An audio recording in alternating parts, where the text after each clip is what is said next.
Yo, what is up? You are looking at the new buffed IS-4 with incredible effective armors all around, completely improved the turret cheeks, the front upper plates, reload time improved by half a second, aim time improved from 2.7 to 2.4 seconds. If you are here for the first time, consider subscribing and giving this video a like. Also, leave comments in the comment section below. Wargaming will find a way to read your comments and pick up on your suggestions if you have any. But anyway, today I have two replays for you. The first one here in Paris and the second one will be in Karlia. Here I am taking a shot across with my new gun, but it bounces. And why does it bounce? Because among other things, the dispersion has been worsened from 0.38, I think, if I'm not mistaken, to 0.40. So the dispersion is worse, but you have a quicker reload time, a quicker aim time. And what really the important buff in the gun is actually the moving dispersion and the tank traverse dispersion, which is now 0.17, a lot better than what it used to be in terms of moving and shooting at the same time. So while you're brawling, you're going to have a little bit more accuracy there. Now this is the Paris game is going to be your best case scenario. This is going to be a good game because everything falls into place and you are doing everything correctly and the enemy is doing everything in your favor. Basically, this is kind of like the best case scenario kind of game that you can have in an IS-4. Now I'm going to compare this IS-4 with the top dogs in Russian heavy tanks, which is the 277s and the IS-7, which is the most popular heavy tanks in in tier 10 Russian heavy tanks anyway. Like I said, the old IS-4 had a 0.36 dispersion, which is pretty good for an IS-4, but now it is 0.40 dispersion, really bad. And if you compare it to the IS-7 and the 277, they are 0.38 in the IS-7 and 0.36 in the 277. So again, you're going to be competing with these two tanks, and it is kind of difficult to compete with them when your aim is a lot worse. But what do you have in the IS-4 which is going to be better than the IS-7 or 277? Well, you have a slightly up armored hull, which means your upper plate, it used to be 140 frontally, now it's 155, but with the effective armor, the sloping and shit, it's like 315 frontally on the top front of the armor. So you got pretty up armored capabilities here. You're talking like maybe even slightly better than an IS-7, but most certainly slightly better than a 277 in the hull department. That's just in the hull department. In the turret department, you are still going to be lacking behind the 277. The 277 has 290 turret armor frontally, and the IS-4 only has 250. So occasionally you still get penned in the turret face, which is my question here. Why would you play an IS-4 if you have an IS-7 or a 277? Doesn't make much sense to me. Why is the IS-7 and 277 better? Because frankly, it is better, right? You're talking about better mobility, basically equal or better gun and gun handling. So the IS-4 is not going to be competitive in terms of clan wars and advances and team play. IS-4 is not going to be your first choice. It is not going to be your second choice, and it sure as hell isn't going to be your third choice, because your third choice is probably going to be the 705A. It just makes sense that way. The IS-4 is a playable tank now. I mean, I'll be honest with you, the IS-4 was totally shit. In the 8 years I have played this game, I have not even tried to play the IS-4. Not even on the test server, not even on Sheriff's account, any kind of account that I have not played the IS-4. This is my first time playing it on the test server. And I know this because it was notoriously bad in the past. So there was no reason for me to collect this tank. There was no reason for me to play this tank. Alright, that was the easy game in Paris. Now we are in kind of like the normal kind of games that you would normally get in an IS-4. This is kind of like the regular kind of game that you need to use your armor, you need to use a bit of your gun. Here are the stats of the gun.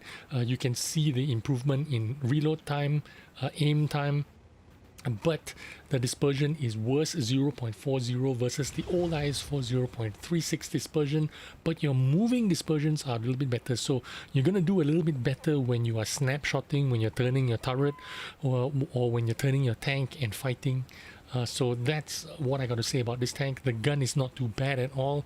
It's just that it's a little bit slow. The armor is good, the armor is effective, but you still have mobility issues here. You got trouble keeping up with the 705A, as you can see here in Karlia.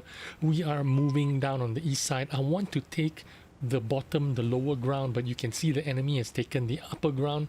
They have got us surrounded. If I take the lower ground, I'm going to get sniped from them. So I'm going to gamble here, try and bounce a couple of shots if I can, make it up the hill and back up my bad chat here and see if we can dominate the top of the hill. But unfortunately, I get caught out by this projectile. Now you saw that snapshot there with my 0.17 moving dispersion. I managed to hit that projectile on the move.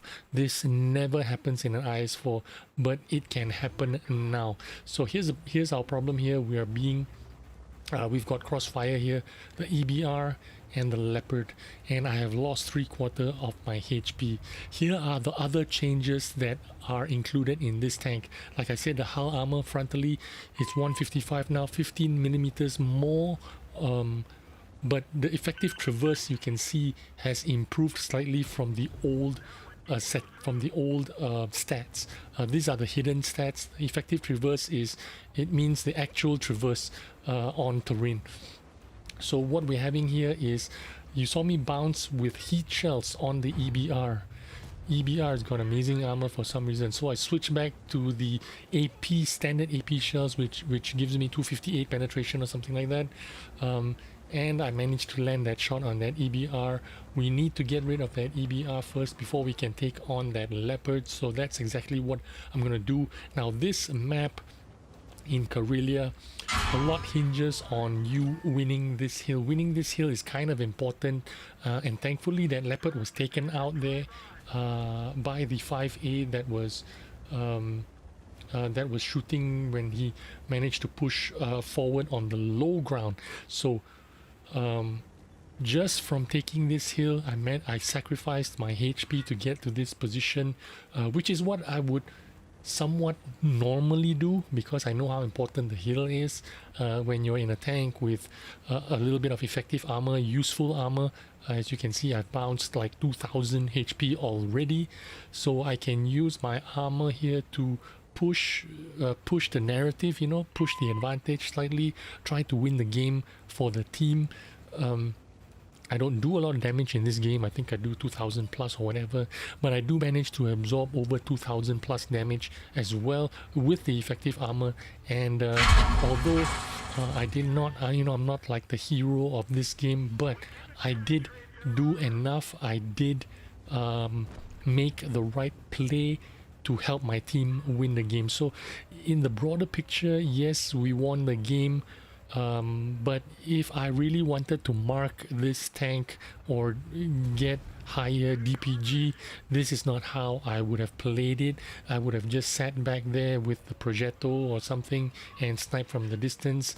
It looks like this T57 has given up on his life there, but that's not my problem here. I'm going to deal with the 60 TP. He's looking at me, he wants to shoot at me, but I managed to snapshot him before he can fire on me, and he shoots the guy behind me. Now we've got the IS-4 to deal with. I am a one-shotter, so I'm going to let him shoot first on the 705A before I try to shoot the quarter panel, and I managed to land that shot. That's the good thing about the 0.17 moving dispersion, turret moving dispersion and hull moving dispersion. That is the big difference in the gun.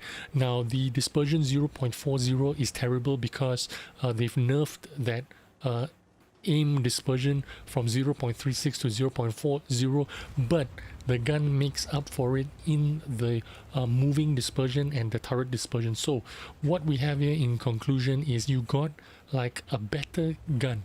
It is slightly buffed because you aim a little bit faster, a smidgen faster, you reload half a second quicker, and you've got this moving dispersion that is really good right now. So you can you know, side scrape, rock forward and backward, and expect to hit your target. So that's the good thing about this gun. The armor has been improved. The sloped armor has been improved. Frontal armor, only 15 millimeters of armor that has been improved. Frontally, that's the only difference between the old and the new IS-4. But the effective armor, the sloping has improved tremendously, giving this tank good armor. When I say good armor, I don't mean better than the 277 or better than the IS-7. I mean it's relatively good armor, relatively useful gun. But the only downside is when you pick a tank, you're not going to pick this tank because this tank is freaking slow. You're talking about really slow speeds, 43 kilometers an hour forward speed. IS-7 has 60 kilometers an hour forward speed. 277 has 55 kilometers an hour forward speed. So the mobility and the agility still, the 277 IS-7 is going to win out, and I would place this IS-4 in 4th position, behind the 705A, behind the IS-7, behind the 277. Hope you have enjoyed this video. Remember to leave a comment in the comment section below, because I think Wargaming reads your comments, because I have good information that they do. But anyway, that is my evaluation so far on the current IS-4, the new IS-4 coming to you in early August. Remember to give this video a like. Thanks for watching. I will see you on the next video. Bye bye.